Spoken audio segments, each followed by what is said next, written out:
Today I'll be making Black Walnut Divinity.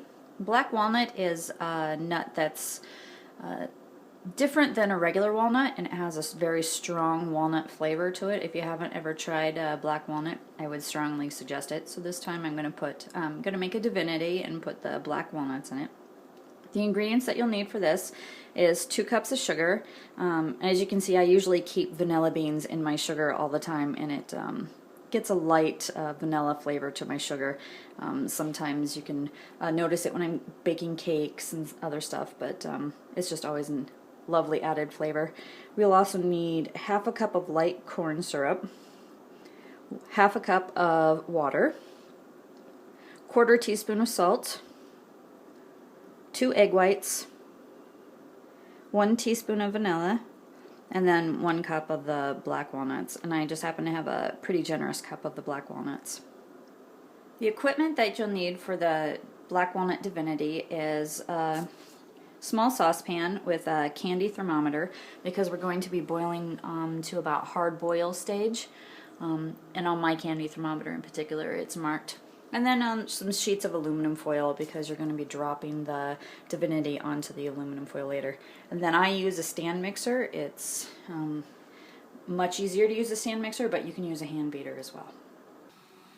Now I'm on to the first step, which is to combine all of the ingredients except for the nuts and the vanilla.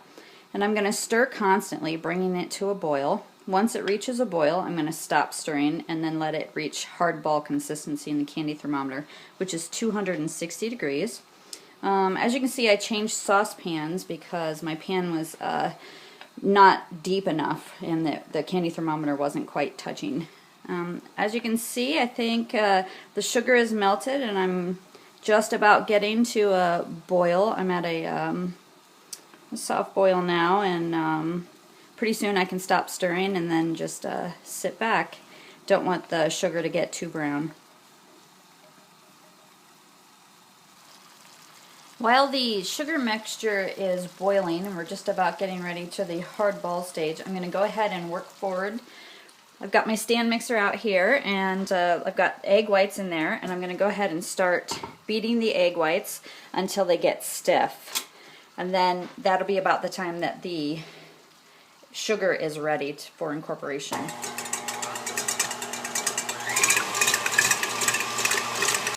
I've been working on the egg whites for a little bit. I'm going to show you the difference between the soft peaks and the stiffer peaks. You can tell just by looking at it that it still moves a bit, and it's a little liquid. So I'm going to keep going until it gets a little stiffer, and then I'll show you the difference. Egg whites. So now you can see that they're certainly at a stiff. They're certainly very stiff, and you can definitely tell that there's a difference. It starts to pull away from the sides and bigger clumps, and it's important that you get the egg whites to this consistency, because they're going to have to withstand the very hot sugar mixture that I'm about to add to it.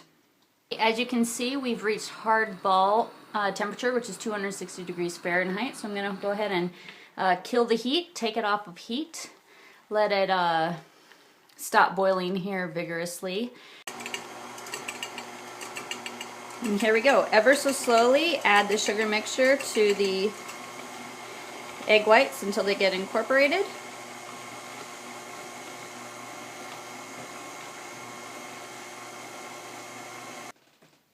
Okay, I've got all the sugar in, and it's important to stop occasionally and scrape the sides so that we can get all of the mixture incorporated thoroughly.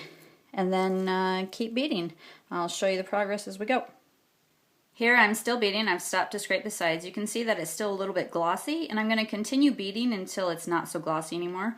It's starting to thicken up, and it's also very sticky at this point, so it's important to work as quickly as possible. Here you can tell that the consistency is starting to change. It's starting to get stiffer and cooler, and it's just a lot more smooth. There's not as many bumps in it as well. So as it continues to cool, it's becoming more and more of a marshmallowy mess, but it's getting closer to where we want. As soon as it gets to the consistency that I can ball it up with 2 spoons, then I know it'll be ready. I'll add the vanilla and the nuts, and it'll be ready to drop them in.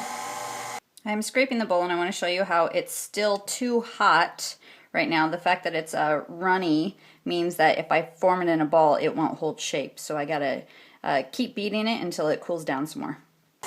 Here we go, it's getting there. You can certainly see that it's not glossy anymore and it has more of the consistency of frosting. Okay, we're ready. As you see, I have changed the paddle attachment just because my poor machine was just dying from the mixture already. The difference between not ready and ready happened almost immediately. So now I've added the nuts and gonna go ahead and incorporate. The vanilla was already in there. And then we're gonna be ready. As soon as this is incorporated, it won't take long. I'm gonna take 2 kitchen spoons and cover them in just some cooking spray to make it easier and drop them onto the aluminum foil. And I'll show you the finished product. Here I'm trying to show you, I just use a large kitchen spoon and I'm taking another spoon, and if I had a camera person or another hand, I'd show you how I'm taking this other spoon to form a ball, and then I'll take that spoon and drop them off so that we've got balls like that. But sometimes it's harder to get it just scooped off, so it's easier to use another spoon to make these balls here. And here's the finished product, the Black Walnut Divinity. It made 2 dozen, so there's actually about, there's 25 here.